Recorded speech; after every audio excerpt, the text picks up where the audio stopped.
mulai mencoba dengan pertanyaan dulu deh. Karena saya dari tadi melihat ya, benak-benak Bapak dan Ibu ini penuh pertanyaan. Mau nanya, cuman masih bingung nih, baru awal pemanasan. Tapi pertanyaannya banyak nih. Apa sih yang terjadi dengan SDM kita? Betul nggak? Apa sih yang kita alami hari-hari? Ya, kalau saya ingat ya waktu dulu kan saya pernah bilang ya, kita kerja cari apa? Cari gaji, cari uang. Tapi yang dapat apa? Stres, masalah, konflik, dan lain sebagainya. Nah, ada yang something wrong nggak sih? Kan orang bikin ini ya. Saya yakin teman-teman pada saat dulu pertama kali melamar pekerjaan apapun juga, kan berharap, aduh saya kerja nyaman, dapat atasan yang oke, situasi kerjanya nggak toksik, nggak banyak politik office, terima gaji buat keluarga, lalu saya happy. Itu mimpi, Pak. Betul nggak? Mimpinya begitu. Tapi apa yang terjadi? Ternyata begitu kita masuk organisasi, tidak seindah mimpi. Muncullah konflik. Atasan bawahan, rekan kerja, beda jabatan, beda departemen, segala macam. Betul ya? Nah, saya ingin ngambil dari sudut pandang sedikit berbeda ya. Bukan sekedar ilmu yang sekedar Bapak tahu dan ya oke, HRD harus begini, enggak. Tapi saya mau, lalu bagaimana kita sebagai tim yang ada di MTI ini, kita bisa membangun SDM sama-sama. Karena saya yakin tidak ada satu departemen pun yang bisa jago seperti Superman. Ya, kita bicara teamwork nih. SDM juga kalau tidak dapat dukungan yang optimal dari teman-teman juga babak belur. Makanya kalau kita kan cuma ngelihat, alah SDM apa sih kerjanya? Mana nih anak-anaknya, mana tim saya kok begini-begini aja. Nah, kadang kita membebankan pada satu orang. Padahal kalau ngurus SDM, Pak, ini bukan permainan individu. Ini permainan seperti sepak bola ya, teamwork. Tim playernya bagaimana nih? Lempar-lemparannya bagaimana nih? Ya, nah itu yang kita ingin bahas selama satu hari ini, juga kepada teman-teman yang lain juga. Supaya kita punya solusi minimal. Ya, saya yakin untuk merubah SDM mudah nggak, Pak? MT udah berapa lama nih tuh hidup berdiri? 2002 berapa? 22 tahun. Saya yakin merubah yang sudah tertanam dalam pikiran Bapak dan Ibu 22 tahun nggak mudah. Setuju ya? Sudah jadi habit. Berubah sedikit, aduh nggak nyaman, udah enak begini aja deh. Ada perubahan, udahlah nyaman begini dan lain sebagainya. Tapi, nah hati-hati Pak. Antara nyaman dengan happy dua hal yang beda. Kita bisa nyaman dengan situasi yang ada, tapi kita belum happy di situ. Karena kok begini terus ya, kok nggak ada kemajuan ya, dan lain sebagainya. Yuk kita sama-sama mulai memikirkan harus bagaimana kita bawa SDM kita, termasuk tim di bawah kita sendiri. Gitu kira-kira ya. Nah untuk itu, yuk kita sama-sama bongkar dulu Pak, apa yang ada dalam benak Bapak berkaitan dengan SDM yang ada. Ini SDM bicara luas Pak ya. Bicara tentang bawahan kita oke. Bicara tentang rekan kerja tempat lain, departemen lain, tim lain boleh. Bicara SDM dari level atas sampai bawah juga boleh. Pokoknya bicarain orang dulu deh. Gitu ya. Yuk kita minta nanti setiap orang punya Gus kok nggak mau. Kayaknya harus dibantu. Ya, satu orang saya berikan 2 post-it tadi ya. Tapi ini kalau mau bermain seperti ini untuk kita benar bisa tahu masalahnya, ini no name, tanpa nama. Tuliskan jujur apa adanya untuk kebaikan MTI di masa depan, gitu ya. Satu lagi sebelah atas. Sebelah atas lagi ada? Oh nggak ada ya? Oke baik. Mungkin slide-nya ketinggalan. Ambil satu post-it yang pertama. Satu post-it ya, yang pertama ya. Tuliskan jujur apa adanya, tidak usah pakai nama. 1 poin aja. Ya. Apa permasalahan SDM yang saya sering lihat setiap hari di MTI? Yang paling. Misalnya, wah saya punya bawahan susah Pak. Saya punya bawahan nggak kompeten Pak. Tulis Pak. Nah yuk. SDM bukan departemen SDM. Orang-orang yang ada di sekitar kita. Iya, secara umum. Ya. Bukan. Jangan ngomongin Departemen SDM, Pak. Ini kita mau belajar, Bapak jadi SDM juga. Bicara tentang orang-orang, mungkin gampang ya. Orang-orang di sekitar kita, apa sih masalahnya, Pak? Wah, di kita orangnya banyak yang tidak bisa komunikasi bagus, Pak. Boleh, Pak, tulis apa adanya. Ya, tulis apa adanya. Boleh 2 deh, Pak. Jangan banyak-banyak, Pak. Kan kita mau rangkum dulu ya. Nanti kita bahasnya bisa sampai 3 hari nggak selesai, Pak. Cukup 2 isu permasalahan apa di orang-orang yang ada di MTI yang kita lihat, kita perhatikan ya, teman kerja, bawahan, atasan, yang sering jadi yang kita anggap, aduh ini masalah nih. Orang-orang ya. 2 masing-masing. Silakan. Nggak usah takut, no name. Nggak dibahas, Pak. Selesai kita bahas, kita bakar. Udah selesai. Nggak ada lagi yang siapa yang nulis ini ya? Siapa? Ini kan image yang negatif ya. Nggak ada, kita belajar keterbukaan. Tanpa nama. Sudah? Masalah apa? Masalah, Pak, di sini komunikasi selalu nggak beres-beres, Pak. Pak, kalau kerja nggak pernah ada ujungnya, Pak. Rencananya mulu. Akhirnya nggak ada. Silakan, Pak. Yang Bapak lihat apa nih? Tipikal.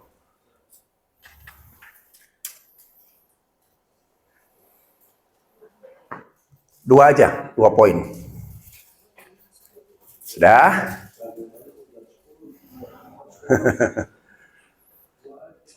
Jangan banyak-banyak, Pak. Saya yakin kalau Bapak suruh nulis 100, ketulis semua tuh. Tapi nggak usah dulu, Pak, karena kita mau lihat masa depan, nggak lihat kondisi sekarang gitu ya. Sekarang ambil post-it yang kedua, Pak. Post-it kedua sekarang. Jadi post-it pertama sudah. Post-it kedua, tulis dulu angka 2, Pak, supaya nggak bingung. Ini yang kedua, yang kedua. Yang tadi tulis angka pertama, untuk menjawab pertanyaan pertama, berkaitan isu apa yang ada di orang-orang sekitar kita. Sekarang post-it kedua, membahas mengenai seharusnya SDM kita tuh bagaimana. Kalau bisa jangan kebalikannya, Pak. Nggak bagus, sebaiknya harus bagus, bolak-balik, Pak. Cari seharus idealnya, Pak. Idealnya seharusnya bagaimana tuh? Ya, misalnya tadi Bapak membicarakan tentang rekan kerja yang sulit koordinasi, gitu kan ya? Ya, seharusnya idealnya bagaimana? Kan saya yakin teman-teman juga selain ngedumel masalah pribadi ya, masalah-masalah yang ada kan juga harusnya sih begitu. Nah, begitunya tuh bagaimana?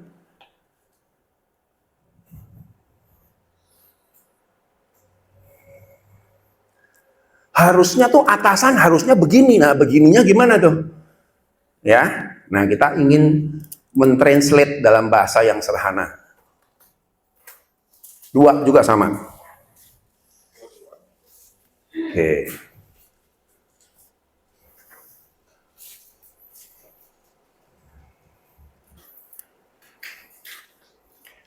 Tulisan negatif, ya sana tulis positif. Back spidol ya. Ya. Kalau sudah, yang nomor pertanyaan pertama, Bapak tempel di sini, Pak. Tempel yuk sama-sama. Gitu kan ya. Nanti pertanyaan yang positif idealnya seperti apa? Tempel di sini, Pak. Bu. Tempel di sini. Nah, kita mau menguraikan benang kusutnya di mana? Banyak problem permasalahan yang ada di banyak perusahaan, bukan di MTI aja. Itu kita nggak tahu ujung benangnya di mana, betul nggak? Ini harus dari mana sih narik benangnya nih? Karena ujung benangnya nggak ketemu. Nah, sekarang kita temukan nih ujung benangnya di mana. Silakan. Yang negatif ada di tiang, nomor 1. Yang positif ada di tembok belakang. Silakan.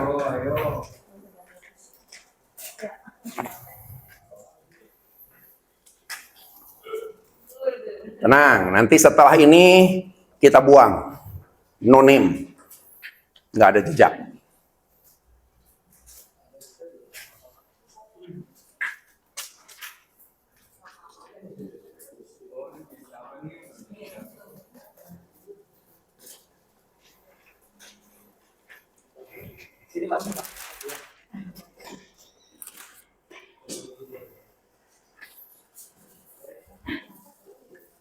Oke. Kenapa saya tanyakan dua pertanyaan ini, Pak? Ya. Otak manusia itu unik, Pak ya. Sebenarnya kalau orang datang, orang curhat, misalnya saya datang curhat nih, Pak, saya punya masalah begini, Pak. Saya cerita ya, bla bla bla bla bla. Mencari apa yang dia cari dengan curhat? Mencari apa? Yakin? Yakin? Coba. Kalau mau coba ya, bener nggak orang datang ke saya cari solusi? Ceritakan. Terus Bapak nggak setuju? Nggak gitu Pak Andreas.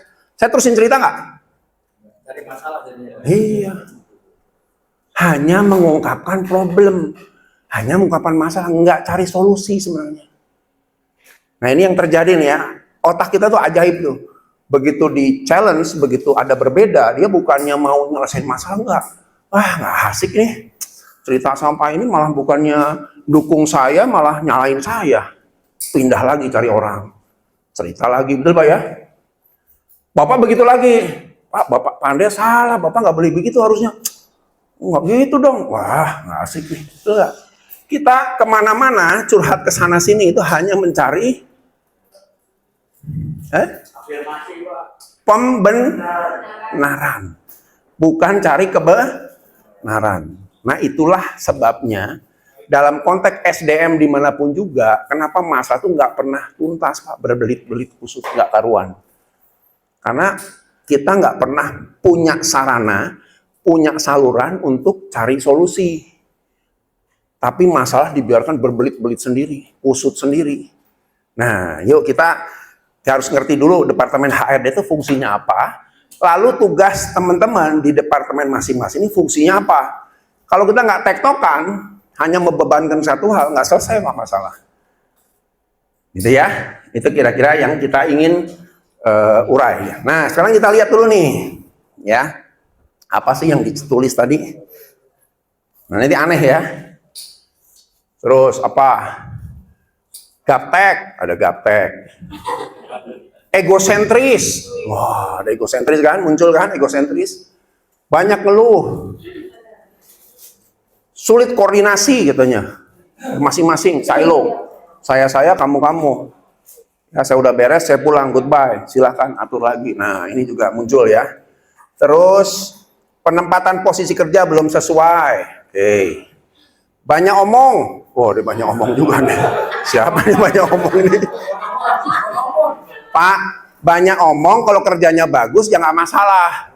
Yang masalah itu banyak omong nggak ada hasil. Nah ini jadi masalah. Jadi jangan cuma banyak omong aja Pak. Hah? Ngantuk. Ya, no action gitu ya. Terus kurang komunikasi antar bagian, tidak semangat. Nah ini saya nggak tahu juga tidak semangat kenapa nih. Senioritas, tidak on time. Ini masih banyak ya masalah disiplin ya. Lambat merespon. Ini masalah respon. Kurang kompeten, kurang disiplin dan sebagainya. Nah ini masalah-masalah kita Pak. Ya, pertanyaan saya, apakah yang Bapak tulis ini hanya ada di MTI? Di semua perusahaan plek sama Pak. Ya, saya belum lama ke perusahaan Kasen, Unilever. Tulisannya sama plek begini Pak. Jadi ini bukan masalah di MTI Pak. Ini masalah kita bareng mungkin se-industri di Indonesia nih. Gitu kan ya. Tapi anehnya apa? Kita lihat ini. Kalau tanya idealnya sebenarnya solusi ya. Sebenarnya kita punya solusi Pak. Ibaratnya mau ngomong begitu ya. Atasan harus memberi contoh. Solusi kan? SDM harus disiplin. Oh SDM ini. Ini SDM itu harus departemen. Atau orang-orang. Nah, beda lagi nih. Orang-orang harus masa disiplin. Nah, solusinya ada kan? Terus kerjasama. Koordinasi yang solid. Kompak solid, nah solid muncul berulang-ulang nih. Kompetensi, mau belajar, apa ini kompetensi muncul lagi. Standar, nah, kompetensi lagi nih. Pengajuan timbul tidak direspon. SDM harus peduli. Menaikkan semangat dengan memperhatikan pekerja. Nah, ini unik nih ya. Kadang-kadang problem yang ada di kita itu bukan problem yang high, tapi problem yang very Simple. Coba lihat. Betul nggak? Berapa banyak dari kita di tempat kerja selesai kerja dengan tim kita, bos, thank you ya, good job hari ini. Berapa banyak, Pak? Nggak ada sama sekali, Pak. Nggak ada penghargaan sama tim di bawah kita yang sudah kerja mati-matian di lapangan. Itulah yang buat mereka pikir, oke. Gua apa di sini? Nggak jadi apa. Loh, itu masalah, Pak. Sekarang nih isu besar ya. Isu besar dalam dunia kerja bergeser dari sistem, dari value dan sebagainya. Ada, Pak, kita kurang menerapkan akhlak, enggak, Pak?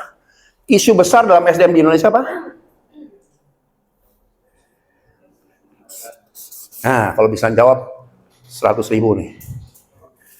Bahasa Inggris, 2 kata.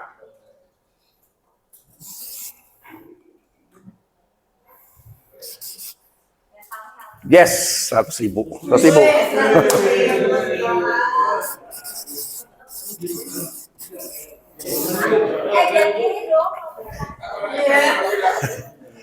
Ini topik yang banyak saya diminta untuk di banyak BUMN, Pak.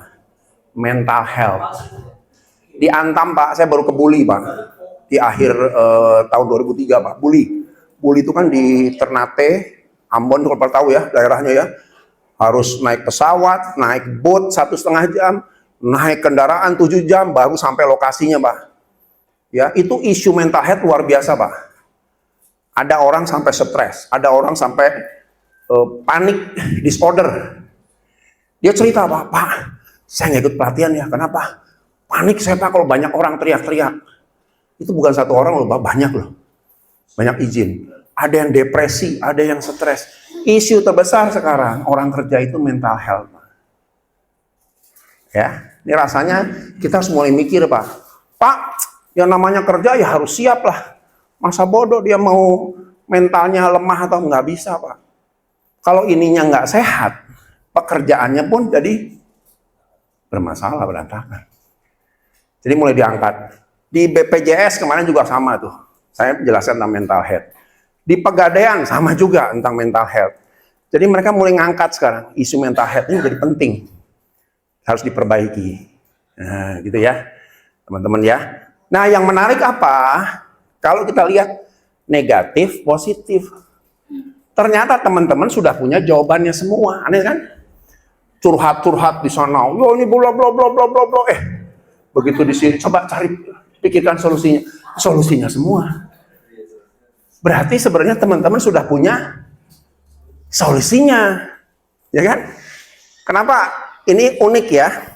Saya psikolog, Pak. Saya pernah cerita atau enggak, saya lupa ya. Kalau ada pasien datang, orang bermasalah datang tuh, Pak, curhat. Bisa 2 jam. Wah, cerita macam-macam. Pak, saya punya masalah begini, bla bla bla bla bla bla. Setiap di akhir sesi terapi, konseling, saya nanya kan ya, Pak, Bu, gimana, butuh nasihat, butuh advice? Apa jawabnya? Enggak, Pak. Saya jadi paham masalah saya. Aneh kan? Datang-datang sendiri, ngomong-ngomong sendiri, nangis-nangis segala macam. Laki-laki perempuan sama, Pak, cengeng sekarang, zaman sekarang dia. Lalu terakhir saya tanya, butuh advice? Enggak, Pak. Saya dengan bicara jadi ngerti. Ternyata solusinya ini. Ternyata masalah saya ini. Betul ya? Ini keajaiban otak kita. Jadi kalau Bapak ditanya, Pak, masalah apa yang di sini? Tadi kan bilang ya, wah, Pak, kok cuma 2 sih? Saya pengennya 100. Keluar semua masalah. Tapi kalau kita ditanya, Pak, bisa nggak menjelaskan ide-ide positif ada yang ada? Bapak juga bisa 100 tuh. Berarti kita tuh sudah punya terinstal dengan kemampuan untuk mencari solusi sendiri. Ya, makanya sekarang psikolog tuh semakin turun. Oh, ibu-ibu apa tuh? Coba lihat di mall, ada tulisan apa tuh yang mendiskreditkan psikolog dan psikiater? Shopping is the best than psychiatrist. Apa artinya? Belanja lebih baik daripada datang ke psikiater. Karena apa? Terbukti, Pak. Solusi itu sudah dimiliki oleh kita semua. Hanya dia butuh apa? Temen ngobrol. Betul nggak? 90% konseling saya di kantor, Pak. Mereka saya tanya, butuh advice nggak? Enggak, Pak. Saya, makasih ya Pak Andrea, jadi ngerti saya. Pulang aja. Saya nanya, kalau psikolog dibayar. Pak, nih Pak, selesai masalah saya. Aneh kan? Jadi sebenarnya Bapak udah punya solusinya sendiri nih. Hanya sekarang gini Pak, kalau solusi Bapak sudah punya masing-masing, tapi tidak ada jalurnya, tidak ada salurannya untuk mencari solusi, juga mana salurannya siapa? Salurannya HRD. Tapi masalah dan solusinya Bapak yang pegang, bukan dibebankan ke HRD, suruh cari masalah. Nah, ini kenapa pentingnya kita bicara tentang konteks HR for non HR. Gitu Pak ya. Oke, sampai sini ada pertanyaan nggak sih? Ya, saya belajar banyak Pak dalam 4 tahun itu tentang neuroscience. Ya, saya belajar ikutin kursus di online dari luar. Apa sih neuroscience? Apa fungsinya? Apa manfaatnya untuk kita sebagai SDM ini bisa ngelola yang namanya otak? Gitu kan? Contoh simpel ya. Kalau kita bicara tentang kemampuan otak, ya kan? Ada orang pinter, ada orang yang nggak pinter. Pertanyaan saya, apa yang membedakan orang pinter dan nggak pinter? Oke. 50.000, tapi juga belum tepat. Bukan salah ya, saya nggak bilang salah ya, hanya belum tepat Pak.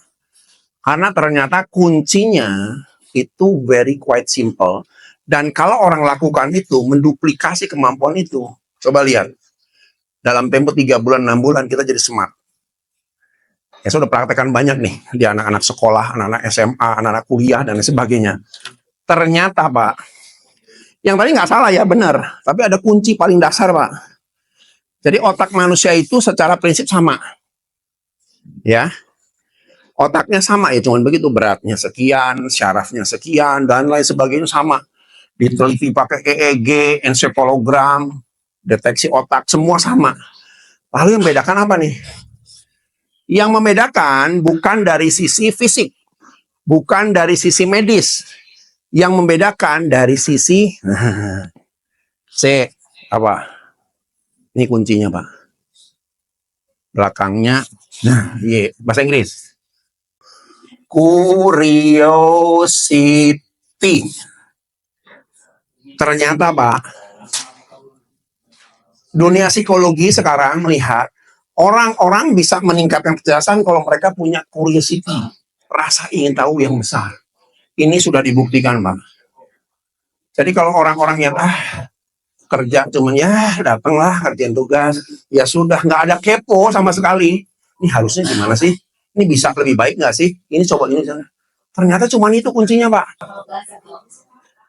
Kepo gitu ya. Curiosity. Ya. Nah, kenapa kita juga nanti dalam konteks kita mengembangkan bawahan kita, berapa banyak bawahan kita yang mengalami stuck, nggak dikasih kesempatan improvement. Ya sudah, stuck aja. Kerja ya cuman kerja, pulang-pulang. Akhirnya dia nggak berkembang, kita juga nggak dapat support. Dan kita stres. Wah, kenapa sih punya bawahan begini-begini semua ya? Kok nggak maju-maju kompetensinya? Karena kita nggak kasih kesempatan. Dorong Pak, curiosity itu kadang di awal dipaksa. Harus keluar. Ya. Saya itu sebagai leader, saya sebenarnya gini.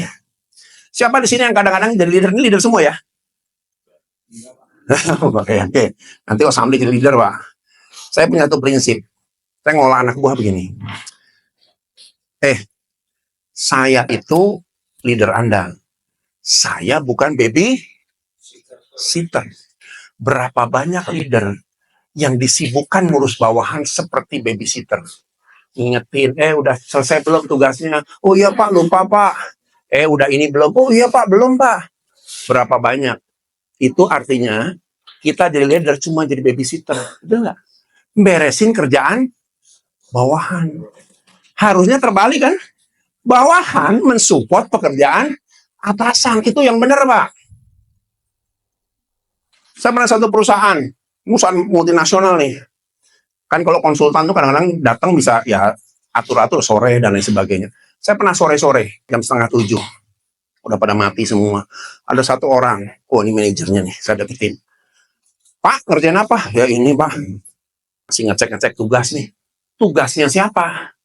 Ini anak buah saya. Bapak punya anak buah berapa? Ada 7 orang Pak. Mana? Kok nggak ada semua di sini? Sudah pulang. Bosnya sampai Bapak tiap hari pulang jam berapa? Jam 10, jam 11 Pak. Aduh, ini tugas anak-anak banyak salah, banyak ini dan sebagainya. Loh, saya bilang ada yang salah nih. Harusnya gimana? Bawahan yang lembur dong. Selesain pekerjaan. Atasan ngawasin. Ngawasin dari mana? Dari kafe. Betul nggak? Sambil makan. Cek gimana? Beres nggak? Oke, itu baru leadership yang benar. Tapi kalau kita yang lembur, bawahan pada bubar, pulang semua. Bapak tugasnya ngechecklist. Satu-satu ini salah, ini kurang. Bapak hanya jadi checker dan jadi baby sitter. Itu hal simpel, betul nggak? Kadang-kadang dalam dunia SDM itu dulu diperbaiki. Ya, saya selalu bilang sama anak buah saya yang kadang suka lupa, Pak lupa. Sorry ya, saya mau babysitter, selesaiin. Saya tinggal lah. Ngapain saya nungguin dia? Tinggal telepon, beres nggak? Atau ada bawahan datang, Pak Andre, ini tugas. Berapa persen? Kamu yakin tugasnya udah beres? 50%, beresin dulu. Ngapain saya jadi tukang checker kamu? Betul nggak? Datang lagi Pak, udah saya cek ulang Pak. Berapa persen kamu pede? Tugas kamu udah bagus. Ya 75, beresin dulu, cek ulang lagi. Apa yang terjadi Pak kalau kita terus mendidik bawahan kita seperti itu? Apa yang terjadi?